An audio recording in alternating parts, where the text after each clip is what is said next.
Media hari ini adalah berkenaan di mana ada satu isu besar. Isu ni lebih besar daripada Gamuda. Ini melibatkan isu negara, melibatkan rakyat. Sebelum tu saya baca memorandum ni dulu, di mana memorandum ni kita tujukan kepada Menteri KDN. Tajuk dia salah guna kuasa oleh pegawai polis dan bekas ketua polis Kuala Lumpur bersama syarikat MRCB untuk menghalang pemegang saham dengan tahanan salah daripada menghadiri dan menyoal penyelewengan dana syarikat melebihi 90 juta di dalam mesyuarat AGM. Okay, dengan ini saya mewakili pengadu, saya baca. Dengan ini saya meminta Menteri Dalam Negeri Datuk Seri Saifuddin Nasution untuk menyiasat tindakan pegawai polis yang menyalahgunakan kuasa bagi kepentingan individu dalam syarikat MRCB. Okey, di sini sertakan laporan polis dan adalah dokumen yang membuktikan salah guna kuasa dan dana itu lesap. Saya nak cerita sikitlah tentang MRCB ni. Saya difahamkan, saya terima banyak aduan selama ni mungkin mereka boleh champion, di mana ada salah seorang pengarah dalam syarikat tu berjawatan tinggi, berkedudukan tinggi, menggunakan syarikat anak beliau dan segara mara, lesapkan duit MRCB, di mana kita boleh lihat 38% pemegang saham dalam MRCB adalah KWSP, melibatkan duit rakyat dalam Malaysia. Tak kira bangsa apa yang mencarung KWSP ini. Ini yang berlaku dalam MRCB, saya difahamkan. Dan pengadu yang berani tampil buat aduan berada bersama kita hari ini, sebenarnya ramai yang kena, tapi ada yang tak berani report. Apabila pengadu ni buat hantaran email kepada MRCB, pengadu kata dia akan soal dalam mesyuarat AGM tentang 90 juta yang lesap ni. Dan akhirnya bahagian keselamatan dalam MRCB yang seorang bekas polis Kuala Lumpur berjawatan tinggi, gaji beliau sebulan 100,000 sebulan. Kita ada bukti semua, di mana beliau gunakan kuasa sebagai ketua polis, bekas ketua polis, mengarahkan Bukit Aman, mungkin salah guna nama IGP. Saya sedihlah, kesian dengan IGP yang ada sekarang ni, di mana pengadu semasa berada di kawasan Mont Kiara, di mana 40 anggota polis D7 bertopeng ambus tangkap mereka di restoran. Ada 2 orang kena tangkap dan direman. Apabila mereka nak bawa ke mahkamah untuk reman seterusnya, hakim pun dah mengamuk bising. Ini kes ni mana boleh reman. Akhirnya mereka bebas. Agenda mereka supaya mereka ni tak dapat hadir mesyuarat AGM MRCB. Ini yang berlaku, keadaan yang sebenar dalam MRCB. Saya difahamkan salah seorang CEO ni yang berpangkat tinggi dalam MRCB, kerja dia memang lesapkan duit, dia salurkan kepada orang-orang politik ni. Saya tak nak panjangkan cerita lah. Saya nak selesaikan masalah pengadu ni je. Jadi ini yang berlaku. Kalau dalam negara ini, kalau kita nak kaya raya, kita bekerja sebagai pencuri, baru boleh kaya. Kalau kita bertungku selumur berniaga, kesian nelayan-nelayan kita tangkap ikan di laut, makcik-pakcik yang menorek getah, kelapa sawit, susah payah kita kerja, akhirnya kerajaan rugi, kena rakyat yang jadi mangsa. SST kena naikkan, dan cukai, berbagai cukai untuk kau balik duit yang mereka curi selama ni. Ini yang berlaku dalam negara ni. Jadi hari ni kita minta Menteri KDN perlu ambil berat perkara ni, sebab ini telah menjejaskan nama Menteri KDN dan juga Tan Sri IGP. saya akan maklum kepada Tan Sri IGP secara peribadi, saya akan maklum kepada Tan Sri IGP nanti. Kita kena jaga juga nama IGP dalam isu ni. Jadi kita tak nak hari ni siapa, kita ni rakyat biasa, bukan kita nak bermusuh dengan polis. Tapi bila berlaku perkara macam ni, salah guna kuasa, macam tangkap penganas lah. Ini yang berlaku.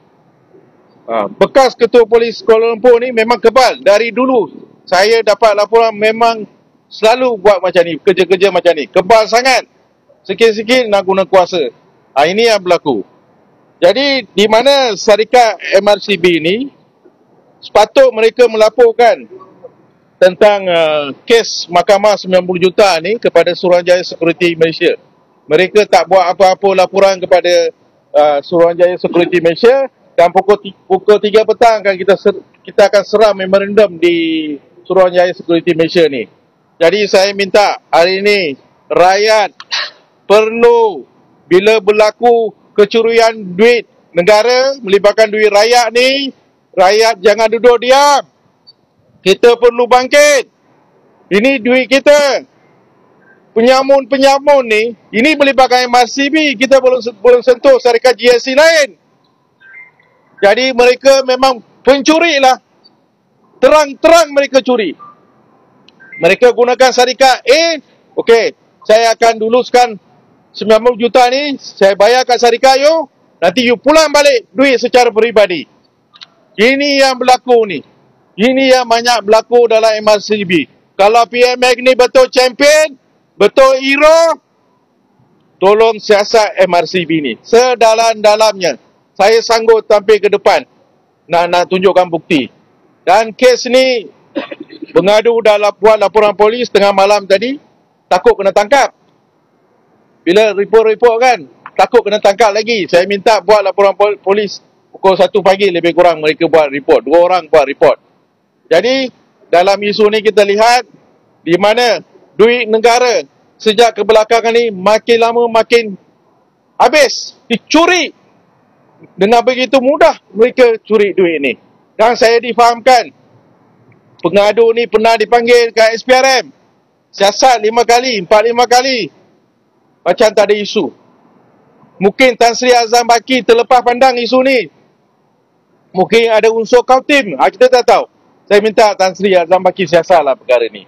Jadi hari ni kita nak serah memo kepada KDN supaya isu ni amat berat, amat serius, melibatkan Bukit Aman dan juga melibatkan isu dana MRCB yang telah curi. Saya harap Menteri KDN perlu sampai kepada PMX. Kalau betul champion nak bawa balik berbilion-bilion ringgit ni, kononnya orang curi. Ini pencuri yang terang-terang kita nampak. Saya minta PMX terlibat dalam perkara ni, perlu selesaikan perkara ni. Ada soalan? Kita bagi tempoh 14 hari. 14 hari bekerja. I'm an MRCB shareholder. Actually, I got to know this fraud matter going on. So when I questioned them, they didn't reply me. I didn't get the proper answer. So before I attend the agent meeting, they used the police to arrest me so that the following day I couldn't attend this agent meeting. So this is what's going on, and I have no choice. Today I came here to ask my rights. That's it. Oh, no, I bought it last year. Yes. Jadi you minta bantuan ikhlas tadi ni. Yes, ya betul. Kenapa ikhlas? Sebab saya tak dapat jawapan yang apa yang saya ni, dan sepatutnya saya kena attend agent meeting pun itu pun berhalang. So I terpaksa minta tolong.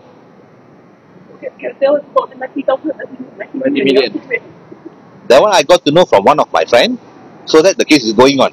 So when I ask about this question, they can't reply me. So all these documents proceed in the court. You can refer to the court. Ada soalan lain? Saya beli share ni tahun lepas. Selepas tu saya dapat tahu benda ni tengah berlaku. bulan lepas.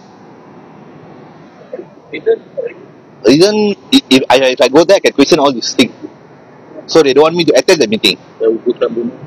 And also they created an email and saying that I yang ugut macam-macam. So it doesn't make sense that I yang created. And on top of that, the report was done much earlier and I was caught after 2 weeks. So kalau kes ugut, kenapa dia nak tunggu untuk 2 minggu? They have, on the spot, they have to do something what? No, I mean from the email address. Someone created, tak. Someone created the email, hantar kepada MRCB yang gunakan nama macam ni. Yes. I got it to know that without project they bring out the money. Yes, that's the main thing. So other documents all you can refer to the court. We have produced the court. Yes. Dia orang create email palsu tu. Kononnya hutan ni. Sini boleh. Gerak.